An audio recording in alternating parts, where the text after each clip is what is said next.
નમસ્કાર, હું છું ડોક્ટર વિશાલ મકવાણા. સ્વાગત છે આજના વિડીયોની અંદર. આપ સૌને ખ્યાલ છે એમ કે જીસેટનું ચેપ્ટર 2 ચાલી રહ્યું છે. સ્નાયુ તંત્રની ચર્ચા ચાલી રહી છે અને આજે એનો છેલ્લો ટોપિક છે, એની આપણે ચર્ચા કરવાના છીએ. સિલેબસની અંદર આ ટોપિક છે એ ખૂબ જ મહત્વનો છે, અલગથી મેન્શન કરવામાં આવેલો છે, એટલે આમાંથી પ્રશ્નો પણ ઘણા બધા પૂછાય છે. ખૂબ જ અગત્યનું આજે જે માહિતી છે, અગત્યનો વિડીયો આજનો રહેશે. અગત્યની માહિતી છે, જોઈએ આજના વિડીયોની અંદર sliding filament theory. Sliding filament theory છે તે કોને આપી છે, આવો પ્રશ્ન પૂછાય છે. સ્લાઇડિંગ ફિલામેન્ટ જે થિયરી છે કોને આપી છે, તો કે H.E. હક્સલ છે એને આપી છે અને જીન હેન્સન આ બંને દ્વારા આપવામાં આવી છે. ક્યારે આપવામાં આવી છે? 1954 ની અંદર આપવામાં આવી છે. આ H.E. હક્સલે છે 1954 ની અંદર એમને સ્લાઇડિંગ ફિલામેન્ટ થિયરી આપી, એટલે તેમને નોબેલ પ્રાઇઝ પણ મળેલો છે, નોબેલ પુરસ્કાર છે તે પણ મળેલો છે. 1954 ની અંદર સ્લાઇડિંગ ફિલામેન્ટ થિયરી આપેલી છે. કોને આપેલી છે? H.E. હક્સલે અને જીન હેન્સન છે એના દ્વારા આપવામાં આવી છે. આ જીન હેન્સન નો ફોટો છે, જોઈ શકો છો.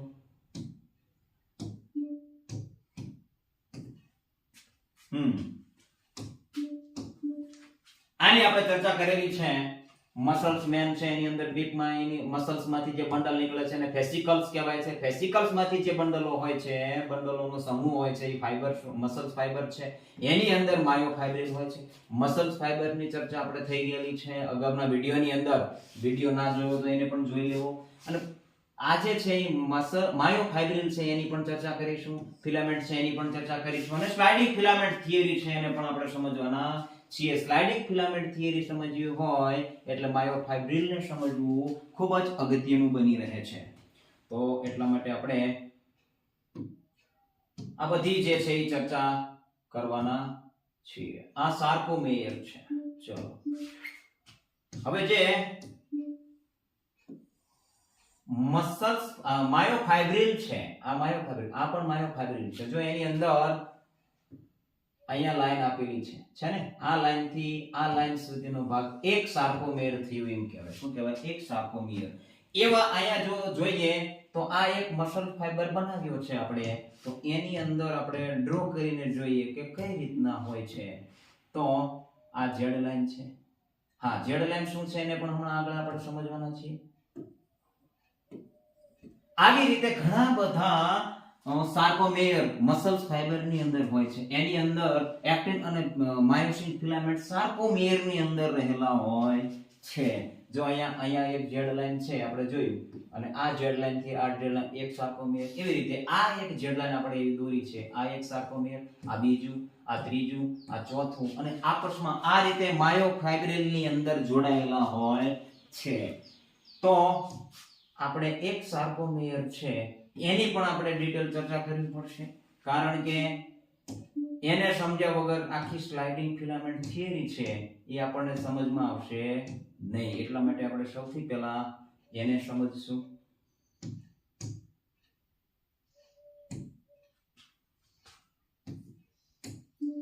તો સ્લાઇડિંગ ફિલામેન્ટ થિયરીમાં જોઈએ તો પહેલા ઝેડ લાઈન હતી. આપણે એક સાર્કોમેયર છે એને આપણે બહાર કાઢીશું. આ બીજી ઝેડ લાઈન છે. એ ઝેડ લાઈન ની અંદર એક્ટિન ફિલામેન્ટ્સ રહેલા હતા, આપણે જોયા હતા. આ એક્ટિન, આ એક્ટિન,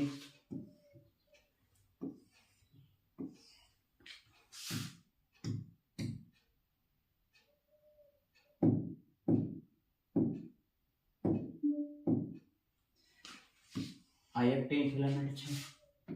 આ બીજું છે એક્ટિન ફિલામેન્ટ છે. આ પણ એક્ટિન ફિલામેન્ટ છે. આ પણ એક્ટિન ફિલામેન્ટ છે. આ એક્ટિન ફિલામેન્ટ છે. આ એક્ટિન ફિલામેન્ટ છે. એક્ટિન ફિલામેન્ટ આ રીતે રહેલા હોય છે. અને આની વચ્ચે છે તે માયોસિન ફિલામેન્ટ રહેલા હોય છે. આ માયોસિન ફિલામેન્ટ છે. જાડા છે એ માયોસિન ફિલામેન્ટ છે. આપણે અગાઉ પણ ચર્ચા કરેલી છે કે માયોસિન ફિલામેન્ટ છે એ જાડા હોય છે. ચલો આની વચ્ચે મિડલમાં એક લાઈન આવે છે, તૂટક લાઈન કહી શકાય, તૂટક લાઈન કહી શકાય. સીધી એક લાઈન આવેલી હોય છે. ચલો આ એક સાર્કોમેયર થઈ ગયું, આ એક સાર્કોમેયર થઈ ગયું. આ સાર્કોમેયર ની અંદર જુદી જુદી જગ્યા છે, જુદા જુદા ભાગ છે, એને કેવાક નામથી ઓળખાય છે. એ નામ ખાસ યાદ રાખવાના છે. તો આ ઝેડ જેવી જે લાઈન દેખાય છે એને ઝેડ લાઈન કહેવાય છે. શું કહેવાય છે? Z line. ઝેડ લાઈન કહેવાય છે, યાદ રાખો, ઝેડ લાઈન કહેવાય છે. વચ્ચે આ બંને બે ઝેડ લાઈન છે, આ બંને ઝેડ લાઈન છે, આ પણ ઝેડ લાઈન છે, ઝેડ લાઈન છે. બંને ઝેડ લાઈન ની વચ્ચે એટલે આ તૂટક લાઈન છે, વચ્ચે છે એટલે એને એમ લાઈન કહેવાય છે, મિડલ માં છે એટલે એમ લાઈન કહી શકાય છે. એમ લાઈન છે. ચલો આટલું ખ્યાલ આવી ગયું. પછી આ પતલા ફિલામેન્ટ છે, આની અંદર બધા પતલા ફિલામેન્ટ છે ઈ એક્ટિન છે, એક્ટિન છે. અને આ જાડા ફિલામેન્ટ છે ઈ માયોસિન છે, માયોસિન છે. ચલો આટલો ખ્યાલ આવી જવો જોઈએ કે ઝેડ જેવી લાઈન દેખાય છે એ ઝેડ લાઈન છે બંને સાઈડ, વચ્ચે મિડલમાં એક લાઈન છે એને એમ લાઈન કહેવાય છે, પતલા ફિલામેન્ટ છે એ એક્ટિન છે અને માયોસિન છે એ જાડા ફિલામેન્ટ છે. આટલો ખ્યાલ આપણને આવી જવો જોઈએ. આ પછી આના પછી છે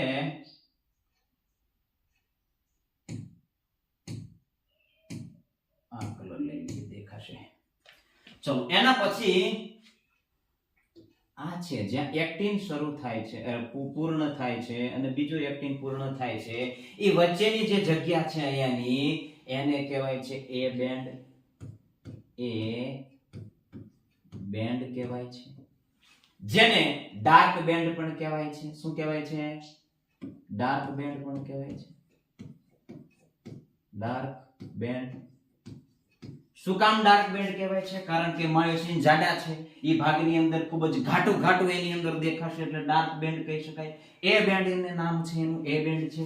હવે એને એ રીતે યાદ રાખી શકો છો કે ડાર્ક ની અંદર એ આવે છે અને અહીંયા પણ એ છે, તો એ બેન્ડ. પ્રશ્ન એવો પૂછાય કે એ બેન્ડ કેવો બેન્ડ છે અથવા ડાર્ક બેન્ડ કયા બેન્ડને કહેવાય છે, તો ડાર્ક ની અંદર એ આવે છે, તો એના ઉપરથી તમે યાદ રાખી શકો કે એ બેન્ડ છે એ ડાર્ક બેન્ડ છે. ખ્યાલ આવે છે?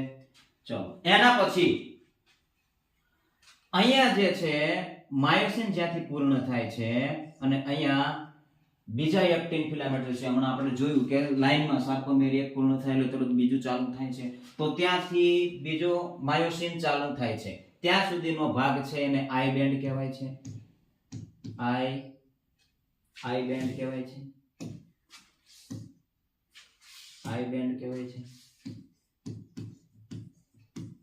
આઈ બેન્ડ ને બીજું શું કહેવાય છે? લાઇટ બેન્ડ કહેવાય છે, લાઇટ બેન્ડ. હવે આને એ રીતે યાદ રાખી શકો છો. લાઇટ શું કામ કહેવાય છે? કારણ કે એ આટલું બધું ડાર્ક હોતું નથી, આ એ બેન્ડ જેટલું ડાર્ક હોતું નથી, લાઇટ દેખાય છે એટલે લાઇટ બેન્ડ છે. લાઇટ ની અંદર આઈ આવે છે, જોઈ શકો છો. તો આઈ લાઇટ બેન્ડ કયો હોય છે? આઈ ઉપરથી યાદ રાખી શકો કે આઈ બેન્ડ લાઇટ બેન્ડ હોય છે. પછી અહીંયા છે જ્યાંથી માયોસિન છે એ શરૂ થાય છે, પૂર્ણ થાય છે, અહીંયાથી અહીંયા સુધી કેટલો એક્ટિન અને કેટલો એચ ઝોન કહેવાય છે. શું કહેવાય છે? H zone. એચ ઝોન કહેવાય છે. વચ્ચે મિડલ લાઈન હોય છે, એચ જેવું બને છે અને એચ ઝોન કહેવાય છે. પૂરેપૂરો માયોસિન છે ત્યાંથી એચ ઝોન કહેવાય છે. એટલે આ ખૂબ જ અગત્યનું છે. આ રીતે તમે ડાયાગ્રામ દોરીને પણ તમે યાદ રાખી શકો છો. સાથે સાથે ડાયાગ્રામ દોરતા જાઓ તો ખૂબ જ અગત્યનું છે. આપણે જોયું કે આ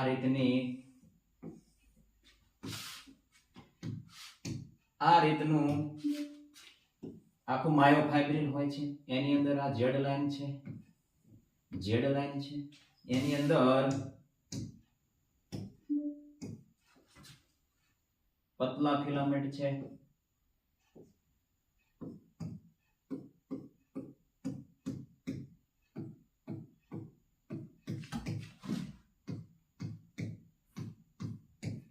આ એક્ટિન ફિલામેન્ટ છે, પતલા છે એક્ટિન ફિલામેન્ટ છે. એની અંદર જાડા ફિલામેન્ટ છે. તો અહીંયા વચ્ચે અહીંયા એક એક્ટિન ફિલામેન્ટ રહી ગયું છે.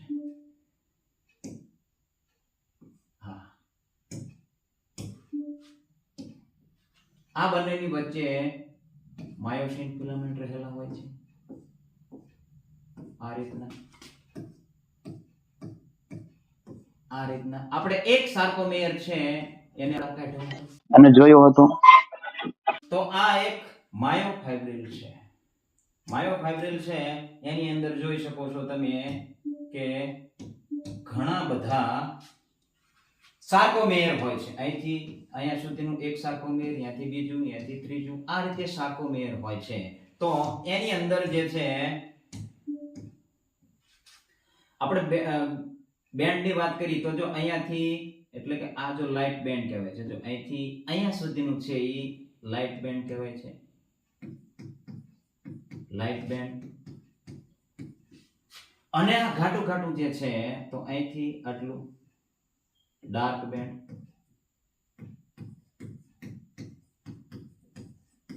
આ રીતે સમજી શકો છો. આની અંદર તમે જોશો તો ઘાટો ઘાટો ભાગ ક્યાં આવશે? કારણ કે ઘાટા ઘાટા ભાગ છે એ માયોસિન ફિલામેન્ટ્સ હોય છે, એટલા માટે એ ડાર્ક બેન્ડ છે. અને આ બધી જેડ લાઈન છે. આપણે એક આમાંથી એક સાર્કોમેર છે એને બહાર કાઢી અને સમજ્યા છીએ. એટલે ખૂબ જ અગત્યનું છે. આ રીતે તમે ડાયાગ્રામ દોરીને યાદ કરશો એટલે જલ્દી યાદ રહી જશે. હવે આપણે છે તે મેન વાત ઉપર આવશું કે સ્લાઇડિંગ ફિલામેન્ટ થિયરી છે એ એના સ્ટેપ છે. કઈ રીતે સ્લાઇડિંગ ફિલામેન્ટ થિયરી છે એ કાર્ય કરે છે, આપણે જે સાર્કોમેર જોયું છે એની અંદર કઈ રીતે કાર્ય કરે છે તો જોઈએ કે સૌથી પહેલા શું થાય છે? સંકેતની શરૂઆત થાય છે. સિગ્નલ મળે છે ક્યાંથી? મગજમાંથી ચેતાતંત્રમાંથી સિગ્નલ મળે છે. મગજ અથવા કરોડરજ્જુમાંથી મોટર ન્યુરોન દ્વારા સ્નાયુ તંતુઓ સુધી નર્વ સંકેત ન્યુરલ સિગ્નલ છે એ પહોંચે છે. આ સંકેત ન્યુરોમસ્ક્યુલર જંકશન તરીકે ઓળખાય છે. શું કહેવાય છે? ન્યુરોમસ્ક્યુલર જંકશન પર કયા છે એ નામના ન્યુટ્રોન છે તો કે એસિટિલકોલિન છે ગુજરાતીમાં. એસિટિલકોલિન કહેવાય છે. એસિટાઇલ કોલિન પણ કહી શકાય છે. એસિટાઇલ કોલિન અથવા એસિટિલકોલિન નામના ન્યુરોટ્રાન્સમીટર હોય છે. કયા ટ્રાન્સમીટર હોય છે? એસિટાઇલ કોલિન છે એ ન્યુરોટ્રાન્સમીટર છે એ મુક્ત કરે છે. કોણ કરે છે? મોટર ન્યુરોન દ્વારા થાય છે. મગજ અથવા કરોડરજ્જુમાંથી છે એ એસિટાઇલ કોલિન છે એ મુક્ત કરે છે. સ્નાયુ કોષની સપાટી પર એક્શન પોટેન્શિયલ ઉત્પન્ન કરે છે. એક્શન પોટેન્શિયલ એટલે કે એક્શનમાં સ્નાયુ તંત્ર ઉપર એક્શનમાં આપણે જ્યારે મસલ્સ ફાઇબરની ચર્ચા કરેલી ત્યારે જોયેલું કે સાર્કોપ્લાઝમિક રેટિક્યુલમ છે એની અંદર આવેગ મોકલવાનું કામ ટી ટ્યુબલ્સ કરે છે. તો આ છે અત્યારે પહોંચ્યો છે જે સિગ્નલ છે એ ટી ટ્યુબલ્સ સુધી પહોંચ્યો છે. એ પછી સાર્કોમેરને મોકલ છે, સાર્કોપ્લાઝમિક રેટિક્યુલમને મોકલ છે. અને એ સાર્કોપ્લાઝમિક રેટિક્યુલમ છે એ શું કરે છે કે કેલ્શિયમ આયર્ન છે એને રિલીઝ કરે છે. તો જોઈએ આગળ શું હજી આવે છે. ખૂબ જ અગત્યનું છે, ડીપલી છે. 2-3 વખત જોશો એટલે ખ્યાલ આવી જશે. જો અહીંયા તમે જોઈ શકો છો ન્યુરોન છે એ આવે છે, સ્પાઇનલ કોર્ડ એટલે કે કરોડરજ્જુ એમાંથી આવે છે, અને આ સ્નાયુ છે એની અંદર આવે છે. જો આ રીતે જોડાયેલું હોય છે ન્યુરોન, અને આ એક ન્યુરોન છે એ કઈ રીતે સ્નાયુમાં એક્ઝોન ટર્મિનલ છે. આ છે એક્ઝોન ટર્મિનલ છે, એના દ્વારા એક્ઝોન ટર્મિનલ છે સ્નાયુ સાથે જોડાયેલા હોય છે, મસલ ફાઇબર સાથે જોડાયેલા હોય છે. અને એમાં ન્યુરોન છે જે ચેતાતંત્રમાંથી જે આવેગ આવે છે એ સીધો મસલ્સ ફાઇબરમાં સીધો એક્ઝોન ટર્મિનલ દ્વારા પહોંચે છે. આ પહેલું સ્ટેપ છે તો કે ત્યાં સુધી પહોંચે છે. પછી કેલ્શિયમ રિલીઝ થશે. કેલ્શિયમ છે, કેલ્શિયમ આયનનું મુક્ત થવું, રિલીઝ થવું. તો શેમાંથી રિલીઝ થાય છે?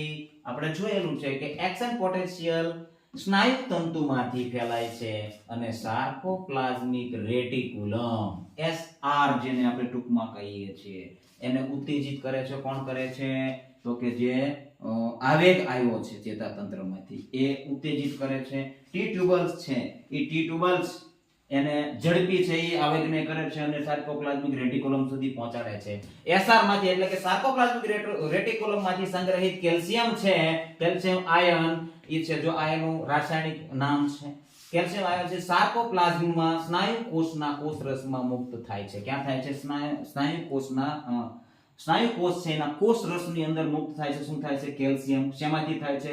સાર્કોપ્લાઝમિક રેટિક્યુલમ માંથી કેલ્શિયમ રિલીઝ થાય છે. ચાલો, ત્યાં બીજું સ્ટેપ છે કેલ્શિયમનું રિલીઝ થવું. જોઈ શકો છો આ ચિત્રની અંદર કેલ્શિયમ છે એ રિલીઝ થતું હશે. જો આ એક્ઝોન ટર્મિનલ છે, એના દ્વારા સિગ્નલ મળે છે અને આ એક ન્યુરોન છે અને આ એક્ઝોન ટર્મિનલ છે. આ ન્યુરોન છે એનું જે ટ્રાન્સમીટર છે અહીંયા લાગેલું હોય છે એ છે એ મસલ્સ ફાઇબર ની અંદર હોય છે અને એ જોડાયેલા હોય છે. ટી ટ્યુબલમાં જેવો આવેગ આવે છે એટલે એ તરત સાર્કોપ્લાઝમિક રેટિક્યુલમ ને મોકલે છે, એ આવેગ છે એને ઝડપી મોકલે છે અને એમાંથી કેલ્શિયમ છે એ રિલીઝ થાય છે. કેલ્શિયમ આયન છે એ આમાં જો અંદર રિલીઝ કરેલા છે. થોડો આછું છે પણ છતાં પણ સમજ પડી જશે. ત્યારબાદ ત્રીજું સ્ટેપ જે છે એક્ટિન સાઇટ નું ખુલ્લું થવું. એક્ટિન ફિલામેન્ટ હતા સાર્કોમેર ની અંદર એ ખુલ્લા થાય છે. કઈ રીતે ખુલ્લા થાય છે? મુક્ત થયેલા કેલ્શિયમ છે, કેલ્શિયમ જે રિલીઝ થયેલું છે એ ટ્રોપોનિન. ટ્રોપોનિન શું છે? તો કે એક્ટિન માંથી બે પતલા ફિલામેન્ટ નીકળે છે. એ એક એક્ટિન ફિલામેન્ટ ટ્રોપોનિન ફિલામેન્ટ હોય છે અને એક ટ્રોપોમાયોસિન હોય છે. એમાંથી કયા ફિલામેન્ટ ની અંદર કયા? ટ્રોપોનિન સાથે કેલ્શિયમ છે એ આ પ્રોટીન છે. ટ્રોપોનિન અને ટ્રોપોમાયોસિન બંને પ્રોટીન રહેલા હોય છે એની અંદર એક્ટિન ફિલામેન્ટ્સ ની અંદર અને તેની અંદરથી પ્રોટીન છે એ ટ્રોપોનિન છે એ ટ્રોપોનિન ની અંદર કેલ્શિયમ છે એને લઈ લે છે. એક્ટિન ફિલામેન્ટ પર આવેલું છે કયું? ટ્રોપોનિન. ટ્રોપોનિનમાં ફેરફાર થવાથી ટ્રોપોમાયોસિન જે છે, જો હમણાં કીધું ટ્રોપોમાયોસિન છે એ ખસી જાય છે. શું થાય છે? ટ્રોપોમાયોસિન છે એ ખસી જાય છે એટલે કે જે દિશા ફેરવી નાખે છે. હમણાં આગળ જોઈશું, ચિત્ર જોઈશું એટલે વધારે ખ્યાલ આવશે. જે સામાન્ય રીતે એક્ટિન પરની માયોસિન બંધન, માયોસિન બાઇન્ડિંગ થાય છે, જે સાઇટ છે એની તરફ ફેરી જાય છે અને માયોસિન હેડ છે માટે એક્ટિન પર બંધન સાઇટ ખુલ્લી થઈ જાય છે. આ લખાણ છે એ સમજશું. ચિત્ર જો આગળ ચિત્ર છે ને એની અંદર વધારે તમને સમજાશે. તો જો આ રીતે જે એક્ટિન ફિલામેન્ટ છે એ આ રીતે હોય છે. આ જે છે એ ટ્રોપોનિન છે. અહીંયા જોઈ શકો છો આ ટ્રોપોનિન છે. કેલ્શિયમ હમણાં કીધું કે કેલ્શિયમ જે રિલીઝ થયેલું છે એ શેની અંદર રિલીઝ થાય છે? આ ટ્રોપોનિન ની અંદર.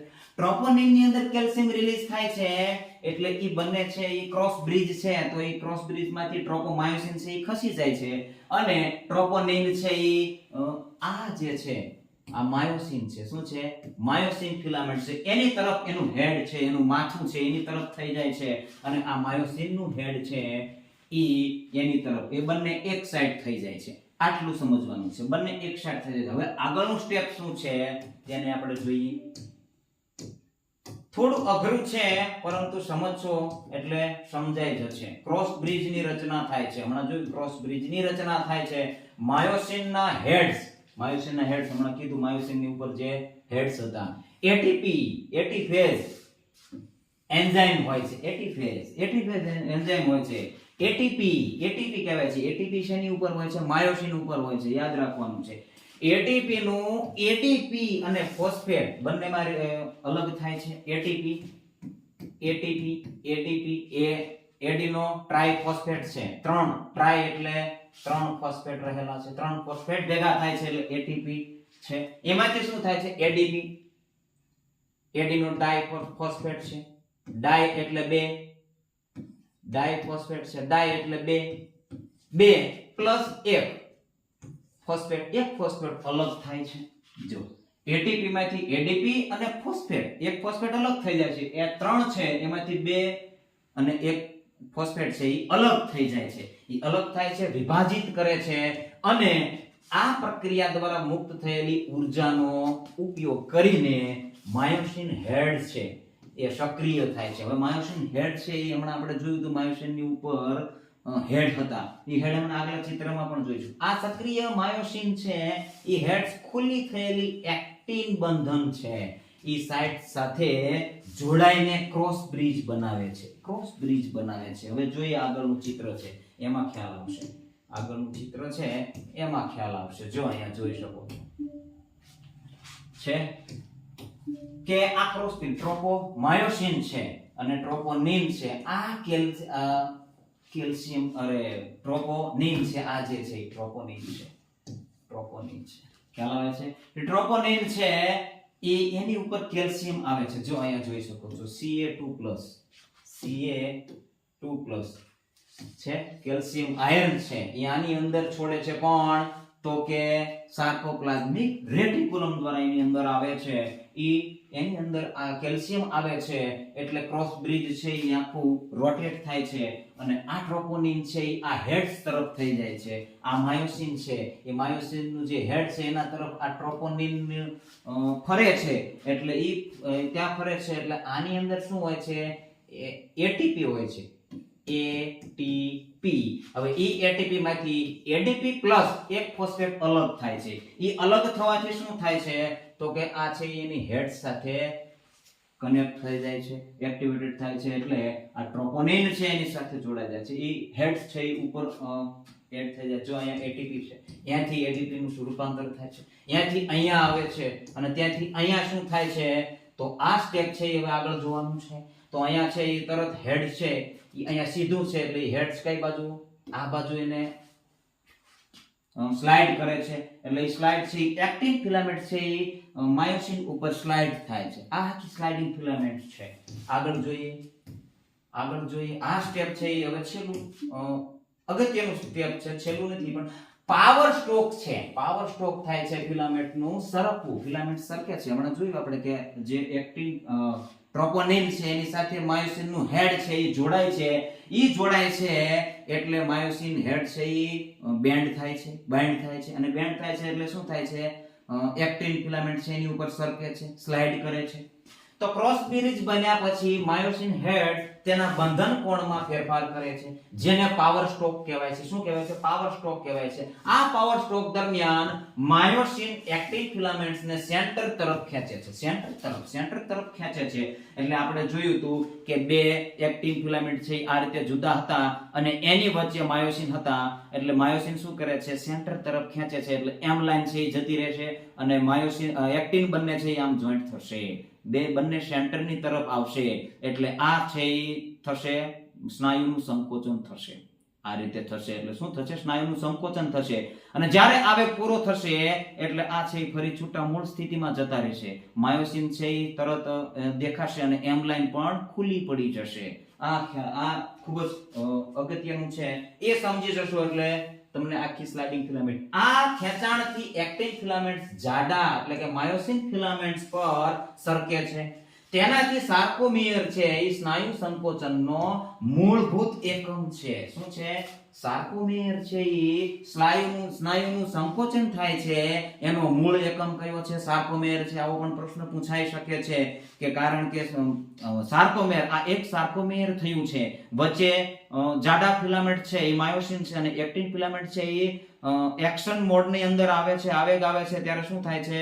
બંને નજીક આવે છે. માયોસિનના હેડ પર ટ્રોપોનિન જોડાય છે અને એની સાથે બંને નજીક આવે છે જેથી કરીને આખું સ્નાયુ છે એનું સંકોચન થાય છે. શું થાય છે? સંકોચન થાય છે.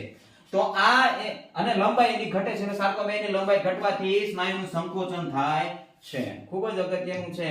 આ સ્ટેપ છે એ સમજી જશો એટલે તમને આખી સ્લાઇડિંગ ફિલામેન્ટ છે એ સમજાઈ જશે. જો અહીંયા પહેલું સ્ટેપ છે કે આ ક્રોસ બ્રિજ ની રચનામાં ટ્રોપોનિન આ જાડું ગોળ ગોળ જે દડા જેવું દેખાય છે એ ટ્રોપોનિન છે. ટ્રોપોમાયોસિન છે અહીંયા એની અંદર કેલ્શિયમ આવે છે. સાર્કોપ્લાઝમિક રેટિક્યુલમ માંથી કેલ્શિયમ આવે છે. ક્યાંથી આવે છે? સાર્કોપ્લાઝમિક રેટિક્યુલમ માંથી. આ કેલ્શિયમ આયન જો અહીંયા દોરેલું છે Ca2+ કેલ્શિયમ આયન છે એની અંદર આવે છે.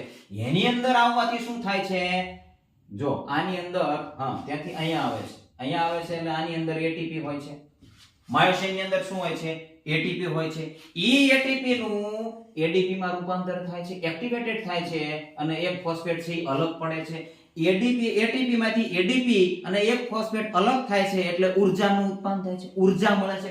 ઉર્જાને લીધે આ હેડ છે આની સાથે જોડાઈ જાય છે. એની સાથે જોડાવાથી એ ઉર્જાની સાથે સાથે જો અહીંયા 3 એટીપી દેખાય છે ને, 3 ફોસ્ફેટ, અહીંયા એક જુદો પડ્યો છે. એ જુદો પડતાની સાથેથી આ જે હેડ છે ઈ ટ્રોપોનિન છે આ રીતે આખું સાર્કોમેર હતું એ છે એને આની અંદર એક્ટિન ફિલામેન્ટ, આ એક્ટિન છે લાલ વાળા અને આ માયોસિન છે. તો આ માયોસિન ની અંદર હેડ હોય છે આ રીતે. હવે આ હેડ સાથે જોડાઈ જાય છે, અહીંયા સુધી માયોસિન હોય છે ને, તો અહીંયા આની અંદર હેડ હોય છે. તો એ શું કરે છે, આ બંને એક્ટિન ફિલામેન્ટ છે એને ઈ હેડ એની સાથે જોઈન્ટ થઈ જાય છે અને ઈ બંનેને આ બાજુ ખેંચે છે, આ બંનેને આ બાજુ ખેંચે છે એટલે સ્નાયુનું સંકોચન થાય છે. સ્નાયુનું શું થાય છે, સંકોચન થાય છે. શું કામ થાય છે, આ હેડ છે ઈ ટ્રોપોનિન સાથે જોડાય છે અને એમાંથી આ હેડની અંદર એટીપી હોય છે. એટીપી માંથી એડીપી માં રૂપાંતર થાય છે, એક ફોસ્ફેટ છૂટું પડે છે. એ એક ફોસ્ફેટ છૂટું પડે છે એમાંથી એટલે ઉર્જા ઉત્પન્ન થાય છે. ઉર્જા ઉત્પન્ન થાય છે એટલે આ ઉર્જા છે આ હેડ છે ઈ બેન્ડ થાય છે અને બેન્ડ થવાની સાથે એની ઉપર ટ્રોપોનિન છે, ટ્રોપોનિન નહીં પણ એક્ટિન ફિલામેન્ટ છે એની ઉપર સ્લાઇડ કરે છે. આ આખી સ્લાઇડિંગ ફિલામેન્ટ છે. ખૂબ જ અગત્યનું છે, થોડું અઘરું લાગશે પરંતુ ખૂબ જ અગત્યનું છે. હવે શું છે છેલ્લું, ક્રોસ બ્રિજ નું તૂટવું. ક્રોસ બ્રિજ છે ઈ તૂટે છે તો ઈ તૂટવાનું કારણ સંકોચન ચાલુ રાખવા માટે માયોસિન હેડ સાથે નવું એટીપી અણુ જોડાય છે. નવા એટીપી નું બંધન થવાથી માયોસિન અને એક્ટિન વચ્ચેનો ક્રોસ બ્રિજ છે ઈ તૂટે છે. પછી એ હેડ છે એમાંથી એટીપી થઈ જાય છે. એટીપી થઈ જાય છે એટલે ફરી હેડ છે ઈ સીધું થઈ જાય છે. એક્ટિન એની મૂળ સ્થિતિમાં જતા રહે છે અને ક્રોસ બ્રિજ છે ઈ ફરી જાય છે. સાર્કોપ્લાઝમિક રેટિક્યુલમ છે કેલ્શિયમ આયન છે એને પાછા ખેંચી લે છે. એવું પણ આગળ આવ્યું હતું, ખ્યાલ હોય તો. અગાઉનો વિડિયો ના જોયો હોય તો એને ખાસ જોઈ લેજો, કારણ કે એ વિડિયો જોશો એટલે જ આ ખ્યાલ આવશે, નહીતર સ્લાઇડિંગ ફિલામેન્ટ થિયરી છે એનો ખ્યાલ આવશે નહીં. વિડિયો લાંબો થશે આજે એટલા માટે છે આપણે પ્રશ્નો છે, આના પછી પ્રશ્નો આવશે. એ પ્રશ્નો છે એને આપણે પછી ચર્ચા કરીશું બીજા વિડિયોની અંદર, કારણ કે વિડિયો લાંબો થઈ જશે. કેલ્શિયમ આયન છે, જો અહીંયા સ્ટેપ 1 છે કેલ્શિયમ આયન છે. સાર્કોપ્લાઝમિક રેટિક્યુલમ માંથી કેલ્શિયમ આયન છે અહીંયા ટ્રોપોનિન છે, અહીંયા ટ્રોપોનિન છે, અહીંયા ટ્રોપોનિન. જો અહીંયા કેલ્શિયમ આયન આવે છે એવું દેખાડે છે ને, ટ્રોપોનિન ની અંદર કેલ્શિયમ આયન આવે છે. આ એડીપી છે એમાંથી એક ફોસ્ફેટ છૂટું થાય છે કારણ કે આ હેડ્સ ની અંદર શું હોય છે, એ ટી અને પી, એડીનો ટ્રાઇફોસ્ફેટ. ટ્રાય એટલે 3, ટ્રાય એટલે 3, એડીનો ડાઇફોસ્ફેટ, ડાય એટલે 2, તો એક ફોસ્ફેટ ક્યાં ગયું, તો અહીંયા છૂટું પડી ગયું. એ છૂટું પડવાથી ઉર્જા ઉત્પન્ન થઈ અને આ જે માયોસિન નું હેડ છે ઈ બેન્ડ થાય છે. આ ટ્રોપોનિન એક્ટિન છે એને ખેંચે છે, આ બાજુ ખેંચે છે, બંને બાજુ ખેંચે છે. સાર્કોમેર છે બંને બાજુ એક્ટિન છે તો એને ખેંચે છે, જેના લીધે શું થાય છે કે ઉર્જા ઉત્પન્ન થઈને ખેંચે છે અને આખું સાર્કોમેર છે ઈ ભેગું થાય છે. ઈ ભેગું થાય છે અને પછી આ કેલ્શિયમ આયન છે, આ એટીપી ફરીથી આની અંદર એક એટીપી એડ થશે એટલે આ પાછું હેડ છે ઈ છૂટું પડશે. ફરીથી એને ક્રોસ બ્રિજ કરવા માટે ફરીથી એને ઉર્જા ઉત્પન્ન કરવી પડશે એટલે ફરીથી છે ઈ એક ફોસ્ફેટ છૂટું થશે એટીપી ફરીથી, અને ફરીથી ક્રોસ બ્રિજ થઈ અને ફરીથી સ્લાઇડિંગ ફિલામેન્ટ છે ઈ એક્ટિન ને સ્લાઇડ કરશે એટલે ઈ આખું સ્લાઇડિંગ ફિલામેન્ટ થઈ ગયું છે. તો એની અંદર છે આ કેલ્શિયમ આયન છે, જ્યારે સંકોચન પૂરું થાય છે સ્નાયુનું ત્યારે એ સાર્કોપ્લાઝમિક રેટિક્યુલમ એટલે કે એસઆર ની અંદર ફરીથી જતું રહે છે, કેલ્શિયમ ને છે એ પાછું ખેંચી લે છે, ત્યારે આખું સંકોચન છે એ પૂર્ણ થઈ જાય. ફરીથી આવેગ આવે છે એટલે ફરીથી કેલ્શિયમ છે એ એડ કરે છે, ફરીથી ક્રોસ બ્રિજ ની રચના થાય છે, ફરીથી માયોસિન હેડ છે એ ક્રોસ બ્રિજ ની રચના થાય છે એટલે એ એક્ટિવેટ થાય છે અને ટ્રોપોનિન તરફ ખેંચાય છે. ટ્રોપોનિન તરફ ખેંચાય છે એટલે એની અંદર એડીનો ટ્રાઇફોસ્ફેટ એટીપી હોય છે. એ એટીપી તૂટે છે, એમાંથી એડીનો ડાઇફોસ્ફેટ છે એટલે કે એડીપી અને પ્લસ એક ફોસ્ફેટ છે એ બંને અલગ થાય છે. એમાંથી ઉર્જા મળે છે, માયોસિન નું હેડ છે એ ખેંચે છે એક્ટિન ફિલામેન્ટને. એક્ટિન ફિલામેન્ટને ખેંચે છે એટલે છે એ સાર્કોમેર ભેગું થાય છે. સાર્કોમેર ભેગું થાય છે એટલે સ્નાયુ છે એ સંકોચાય છે. ખૂબ જ અગત્યનું છે. એક વખત મગજમાં બેસી જશે એટલે પછી ફરીથી છે એ તેને યાદ કરવાની જરૂર નહીં પડે. તમે ડાયાગ્રામ દોરી અને સમજશો એટલે વધારે ખ્યાલ આવશે. સંકોચનની સમાપ્તિ થશે, શિથિલન થશે, એટલે કે સંકોચન જ્યારે નર્વ સંકેત બંધ થઈ જાય છે ત્યારે કેલ્શિયમ આયન છે એ સાર્કોપ્લાઝમિક રેટિક્યુલમમાં પાછા પંપ કરવામાં આવે છે, ફરીથી પાછા જતા રહે છે. આપણે ચર્ચા કરી. અને એ આયન દૂર થવાથી ટ્રોપોનિન અને ટ્રોપોમાયોસિન કોમ્પ્લેક્સ ફરીથી એક્ટિન પરની માયોસિન બંધન સાઇટને માસ્ક કરી દે છે. એટલે કે ફરીથી એના આડા આવી જાય છે. માયોસિનનું હેડ છે એની તરફ પાછા ટ્રોપોમાયોસિન છે એ આવી જાય છે. ટ્રોપોનિન છે એને દૂર કરે છે. એ દૂર કરવાથી એની અંદર જે એક્શન પોટેન્શિયલ થયું હતું એ નહીં થાય. ક્રોસ બ્રિજની રચના અટકી જાય છે. એક્ટિન ફિલામેન્ટ છે તે મૂળ સ્થિતિમાં જતા રહે છે, પાછા સરકી જાય છે અને સ્નાયુ શિથિલ થઈ જાય છે, રિલેક્સ થઈ જાય છે. જે સંકોચન અહીંયા એક્ટિન ફિલામેન્ટ આવ્યા હતા એ પાછા જતા રહે છે અને પછી સ્નાયુ રિલેક્સ થઈ જાય છે. આ આખી સ્લાઇડિંગ ફિલામેન્ટ થિયરી થઈ છે. જો આની અંદર થોડું ડાર્ક છે પણ જોઈ શકો છો આ બધા હેડ છે, આ હેડ છે, એ હેડ છે આ એક્ટિન ફિલામેન્ટ છે એ બંનેને આ બાજુ ખેંચે છે, આ બાજુ ખેંચે છે એટલે વચ્ચે આવી જાય છે. આ એમ લાઈન છે એ દૂર જતી રહે છે એટલે કે ગાયબ થઈ જાય છે. તો પ્રશ્નની અંદર એવું પણ પૂછાય કે કઈ એવી લાઈન છે સાર્કોમેયરના સંકોચનથી અથવા તો સ્નાયુના સંકોચનથી ગાયબ થઈ જાય છે, તો એમ લાઈન. આવો પ્રશ્ન પણ પૂછાઈ શકે છે. તો આની અંદર છે જો આ માયોસિન હેડ છે એ હેડ છે બંને છે એને આ બાજુ ખેંચે છે, આ બાજુ ખેંચે છે એટલે સ્નાયુ સંકોચન થાય છે. એવું લાગે તો વિડિયો 1 થી 2 વખત આની અંદર પણ તમે જોઈ શકો છો. આ માયોસિન છે, આ માયોસિન છે, ડાર્ક છે, આ એક્ટિન છે. આને અહીંયા જો આની ઉપર પતલા પતલા હેડ બનાવેલા છે. એ હેડ છે એ આને ખેંચે છે આ બાજુ, અહીંથી અહીંયા આવી જશે, આને આવી જશે, આ અહીંયા આવી જશે. તો આખી આ પ્રક્રિયા છે એને ખૂબ જ સમજવા જેવી છે. અહીંયા પણ તમે જોઈ શકો છો. પહેલું સ્ટેપ છે ક્રોસ બ્રિજની રચના થાય છે. કેલ્શિયમ એની અંદર આવે છે, ટ્રોપોનિન ની અંદર ફોસ્ફેટ રહેલા છે, એટીપી રહેલું છે. એટીપી તૂટે છે, એટીપી અહીંયા છે જો એટીપી છે, એટીપી તૂટે છે અને એડીપી માં રૂપાંતર થાય છે. જો એડીપી માં એટલે એડીપી પ્લસ એક ફોસ્ફેટ એટલે એડીપી પ્લસ ફોસ્ફેટ અથવા તો પી પણ લખેલું હોય છે તો એ છે એના લીધે એક્ટિવેટેડ થાય છે અને એક્ટિન છે એને સંકોચે છે, એની ઉપર સ્લાઇડ કરે છે માયોસિનની ઉપર. હવે આ પ્રશ્નો જે છે એની ચર્ચા આપણે આવતા લેક્ચરની અંદર કરીશું. આ આખી સ્લાઇડિંગ ફિલામેન્ટ થિયરી થઈ. દરેક સ્ટેપ છે, સ્ટેપ અનુરૂપ તમે જોતા જઈશો. આ પણ સ્ટેપ છે, આવી ડાયાગ્રામ છે એ જોતા જઈશો. સૌથી પહેલા તમારે મસલ્સ ફાઈબરને સમજવું પડશે. મસલ્સ ફાઈબરને આપણે સમજેલા છીએ. ગયો વિડિયો, અગાઉનો વિડિયો છે એ ના જોયો હોય તો એને જોઈ લેવો. એના પછી સાર્કોમેયર છે એને સમજવું પડશે. એની અંદર કેવા ભાગ છે, એક્ટિન ક્યાં હોય છે, માયોસિન ક્યાં હોય છે, ઝેડ લાઇન શું છે, આઈ બેન્ડ શું છે, એ બેન્ડ શું છે, એચ ઝોન શું છે, એમ લાઇન ક્યાં આવેલી છે, આ બધું તમારે એને સમજવું પડશે. એ સમજશો એટલે પછી આખી સ્લાઇડિંગ ફિલામેન્ટ થિયરી છે એ પછીના સ્ટેપ છે એ દરેક સ્ટેપ વાઇઝ તમે જોતા જઈશો એટલે તમને આખી સ્લાઇડિંગ ફિલામેન્ટ થિયરી છે એ આખી સમજાઈ જશે. ધન્યવાદ. આજના વિડીયોની અંદર આટલું જ. વિડીયો ગમ્યો હોય તો લાઈક કરવાનું ભૂલતા નહીં અને ચેનલને સબસ્ક્રાઇબ હજી સુધી ના કરી હોય તો એને સબસ્ક્રાઇબ કરી દેજો. વિડીયો આજનો લાંબો તો થઈ જ ગયો છે. આવતા વિડીયોની અંદર આપણે છે, આવતા લેક્ચરની અંદર છે એ પ્રશ્નો છે, ઘણા બધા પ્રશ્નો છે આને લગતા છે, કેટલાક સ્નાયુ તંત્રને લગતા છે તો એની આપણે ચર્ચા કરી લઈશું. શોર્ટ વિડીયો એનો બનાવી અને આપણે અપલોડ કરી દઈશું અલગથી. તો ધન્યવાદ. જય હિન્દ, જય ભારત. બનાવી રહેજો આ ચેનલની અંદર, ખૂબ જ અગત્યની માહિતી મળતી રહેશે.